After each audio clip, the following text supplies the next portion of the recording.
Today I'm going to show you how to start and finish tracks without overthinking or getting stuck. By the end of this video, you'll have a clear roadmap to get your music done, no excuses. By the way, I'm Rooks. I'm a music artist development mentor. I help artists just like you to finish quality tracks, grow an audience online, and to make money from your music. So step number one is you need to have a clear idea when you start. If you aim at nothing, you'll hit it. The biggest mistake, trying to make everything perfect right away. Choose one direction and start with that. My favorite thing to do is choose a reference track or a vibe or just an overall theme. This will help me from overthinking and getting stuck, so I have a track to follow. Also, if you want to really simplify this process, start with only 3 elements, whether it's the kick, the bass, and the lead, or a vocal. The other thing that you need when you have a goal and you're trying to finish a track without overthinking is a deadline. Deadlines equal finished tracks. It's really that simple. If you have a deadline, you're much more likely to finish the track if you don't.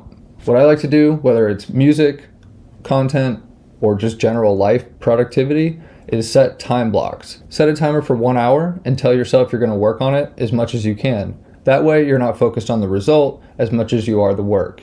Maybe you spend the first 10 minutes on your intro, and then you spend the next 20 minutes on your arrangement, and then you go through and spend the last 30 minutes on your overall transitions and variation. At the end of the day, the goal is not perfection, it's progress. You're not going to make your first banger right out of the gate. If you finish more tracks, guess what? You get really good at finishing more tracks. If all you do is start new tracks and never finish them, guess what? You get really good at starting new tracks and never finishing them. Another tip that'll help you finish your tracks better, having a structure in your workflow.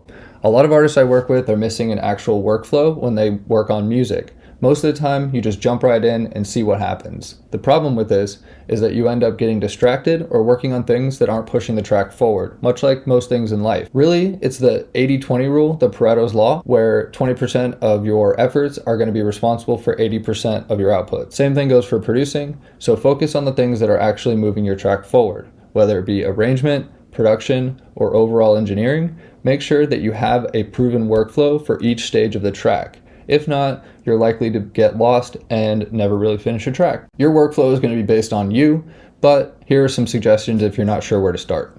For the first 10 minutes, focus only on the main idea. Chords, melodies, percussion, just keep it simple. The way I like to approach a track is to flesh out the bare bones idea, so just the skeleton of the track by keeping the drum pattern the same and also not adding much variation, because when you try to add variation to a first drop, for example, without a second drop, you don't have that in relation to what you're actually producing.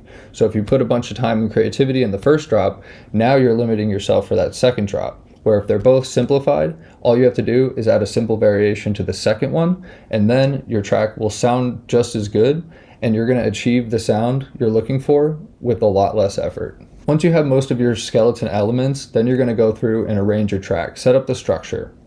This is where having a reference track will really help. Having multiple reference tracks to make sure that you have a solid structure is also helpful. I typically use 1 to 3, especially if I'm working in a weird or hybrid genre that doesn't have a standard flow, but I want to use key elements in my track. Once you have your idea, this is where a lot of artists get stuck. This is the 8-bar, 16-bar loop that everyone gets stuck in. The way that you create from there is to work on the actual arrangement. So take the idea, put it where it belongs, and then take the elements and expand them into each of their sections. Another good way to do this is to have markers based on the reference track so that you know exactly where you're going to put your elements. And I'll show you exactly how to do that right now. Let's say we're inside of Ableton. I've got this Moxie remix of Sweet Shot by Dr. P. Basically, what I do here is, as a reference track, I'm going to use it to structure. This basically gives you the outline of what exactly you're supposed to be doing when it comes to creating a structure that follows a normal pattern. So that's why having multiple reference tracks is helpful, because if one reference track is a little bit different than the other two, then you have some sort of a baseline to follow. So what I do in Ableton is I go through and I listen, and then I identify each section as it's listed.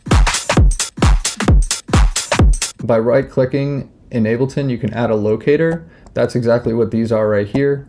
This is going to help you to develop a structure that you can follow for your own track. So once you have the reference track lined out, then you can follow by putting in your sections where they have theirs. The main point is, don't get stuck tweaking something for 30 minutes because most of the time the listener isn't going to notice it anyway. One thing to keep in mind when you're finishing your tracks is that your first couple tracks are going to be hot garbage, and that's okay. You're pretty bad at everything you do to start, so why would music be any different?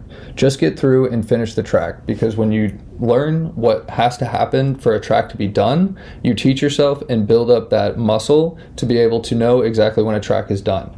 Instead of chasing perfection, focus on finishing the track or making it good enough, because in the beginning, it's all about the reps anyway. You can always go back and make the track better, but the point is you want to get good at practicing getting done with tracks, not starting tracks. Think of every finished track as a lesson.